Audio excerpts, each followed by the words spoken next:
Hello everybody, this is Maurice Kande from the City of David and from MauriceLevels.com. Today I would like to embark you on a journey where we will be discussing faith. And the reason why I think that this is a very important subject to discuss is because of the times that we are experiencing right now. There are so many things that are going to happen in the days to come that may affect the face of many people. And this teaching is going to be a series in which we are going to discuss the definition of faith. We will discuss faith in depth. We will discuss as well faith as a tool for living, faith as a tool for warfare as well in these end times. Now, one of the key reasons as to why I wanted to really have this series was motivated by the parable of the widow, which is found in Luke 18 from verse 1 to verse 8. And at the end of the parable, Jesus asks a very, very pertinent question. So he does actually share a story of a widow who is actually trying to get justice from an unjust judge. But at the end of the parable, he asks a very, very good question. And he says, this is the question: when the Son of Man comes, will he find faith on the earth? When the Son of Man comes, will he find faith on the earth?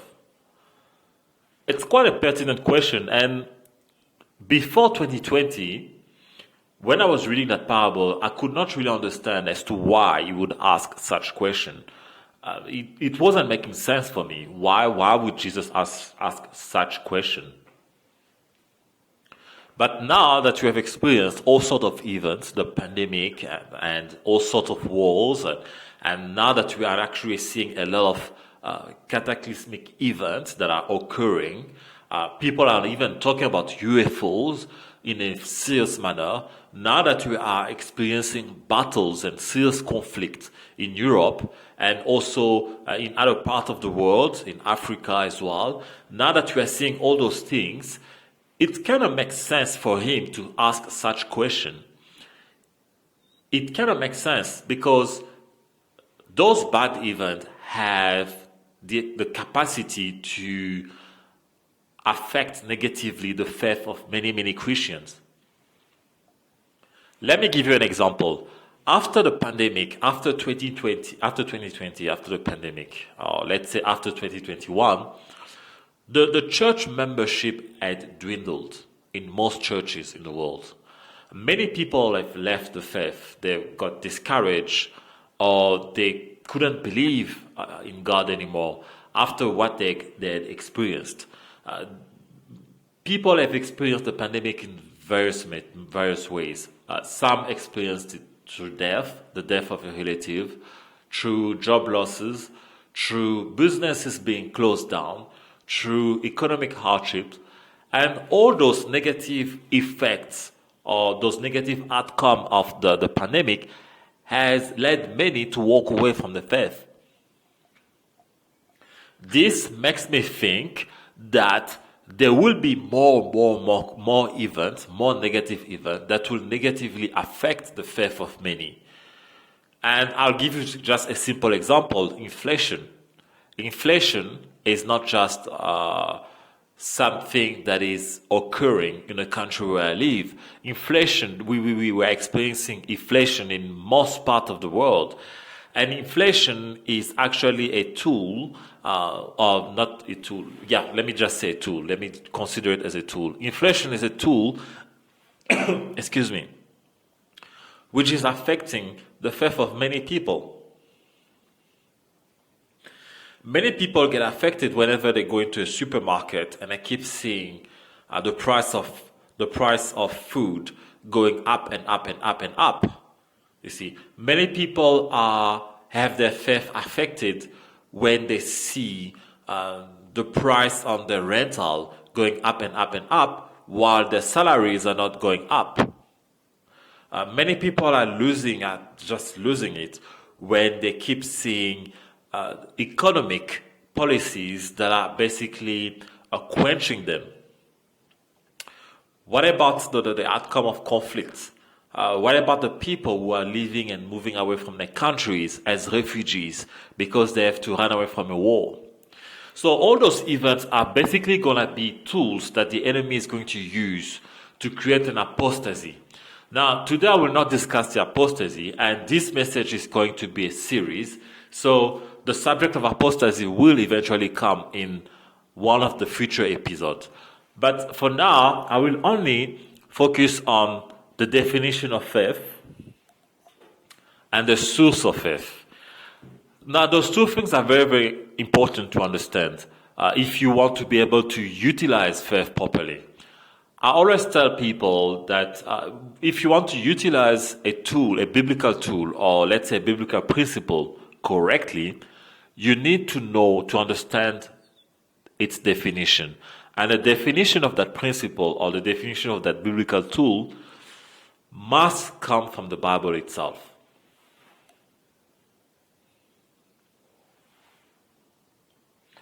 For example, if you are going to define faith, you cannot rely on a definition that is not scriptural. There are so many non-scriptural definitions of faith that preachers and teachers are using simply because they're looking for clout or simply because those definitions are much more attractive. I really recommend you not to follow those definitions. So, the definition of faith is listed in the book of Hebrews, chapter 11, verse 1. It is written, "Now faith is the substance of things hoped for, the evidence of things not seen." Faith is the substance of things hoped for, the evidence of things not seen.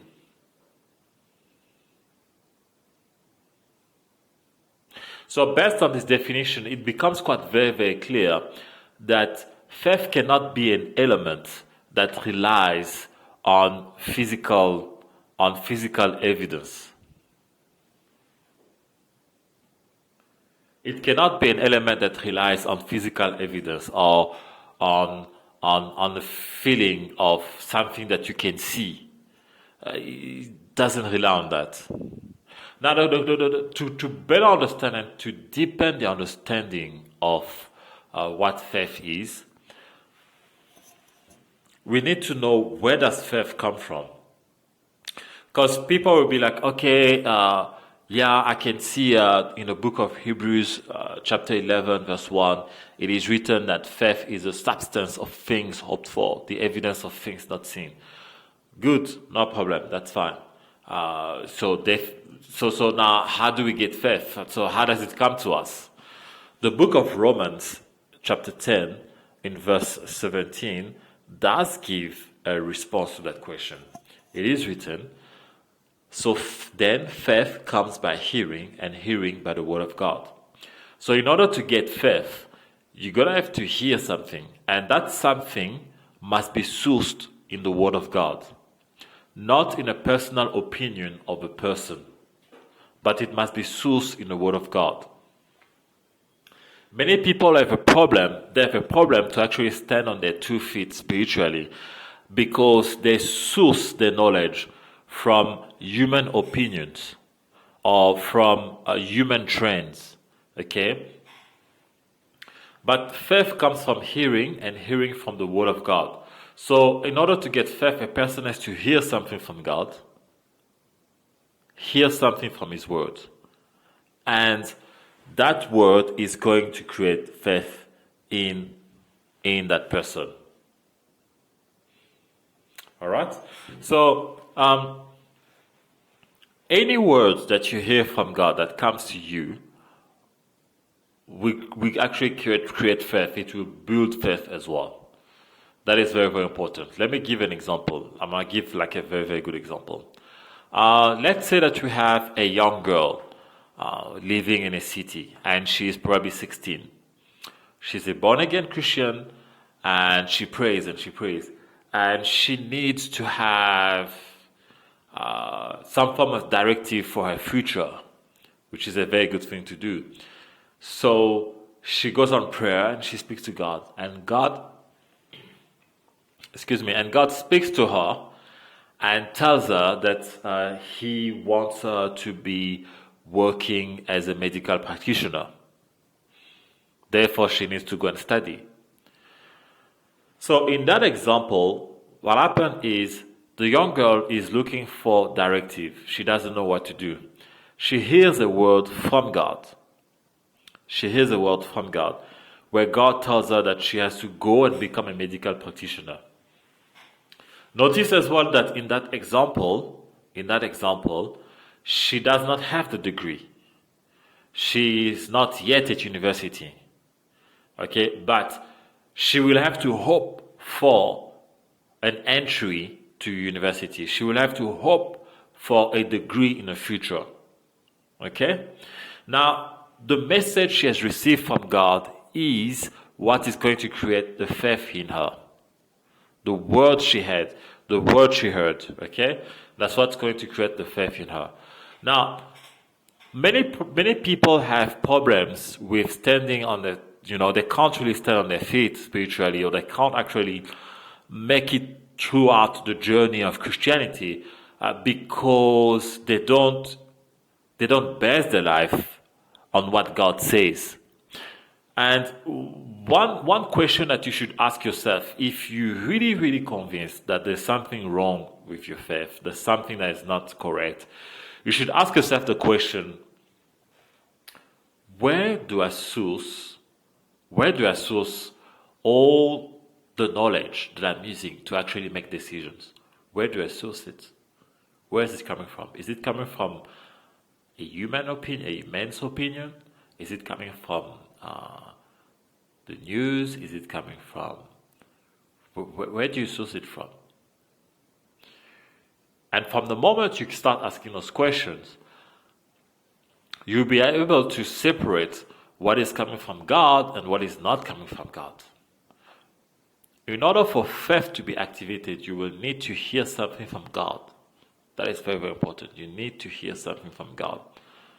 Something from God. Something from God. I'm going to finish this first part with an example. And it's not really a great example. It's basically coming from the book of Genesis. So in the book of Genesis, when God spoke to Adam, he actually tells him that you can eat from all the trees that are in the garden. That's what he told him. You can eat from all the trees that are in the garden. And there was one tree, however, from which he was not supposed to eat.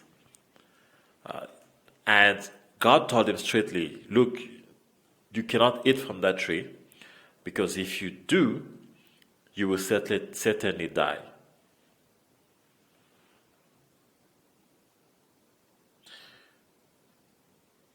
Unfortunately, after a while, the man ended up eating from the tree. And the fact that he didn't believe was actually pure evidence that he wasn't actually making his decisions based on what God was saying, but he was making his decision based on something else. So if you go and check the story, you will actually find out that him and the woman basically got, tempted by the serpent. And the man was indirectly, I won't say directly tempted by the serpent, but he was indirectly tempted by the serpent, because the serpent was initially speaking to the woman. But you will see that in the story, at a certain point, there are two opinions. The opinions coming from the serpent, okay, and the original message that came from God. So both the man and the woman make a decision based on the opinion that comes from the serpent. And that's how many people are living today. They make decisions based on information and knowledge. And I'm not saying that everything that people are saying out there, all the opinions are bad. I'm not saying necessarily that. But there is a danger at becoming a master in avoiding the Word of God, in avoiding making decisions based on the Word of God. So many people are living that way. So they live in a way, in a manner in which they make decisions solely based on human opinions and other stuff, but never on what God says. So to conclude my message, here's a quick question. Do you often ask yourself the question, whenever you find yourself in a situation, or whenever you want to make a decision, or whenever you want to take a step forward into something, do you often ask yourself this question, what is God saying about this? What is God saying about this? You can hear from God. You can hear from God through the scriptures. You can hear from God in a personal conviction when He speaks to you directly as well. Or you can also hear from God through a biblical or scriptural message carried by a messenger. Okay. So it's very, very important that you actually always ask yourself this question for you to develop the faith that is necessary and needed.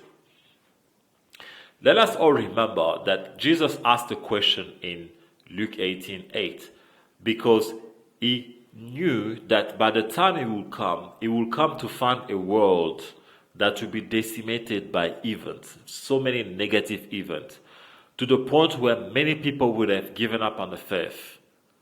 And it's gonna be a time where the faithful are going to be very, very few. So instead of being caught up by surprise by those events and by the circumstances, let us discuss faith now. Let us develop faith now. Let us nurture our faith now, so that as we are moving forwards, we are growing into a strong and faithful church. Thank you very much for listening. I will see you in my next episode.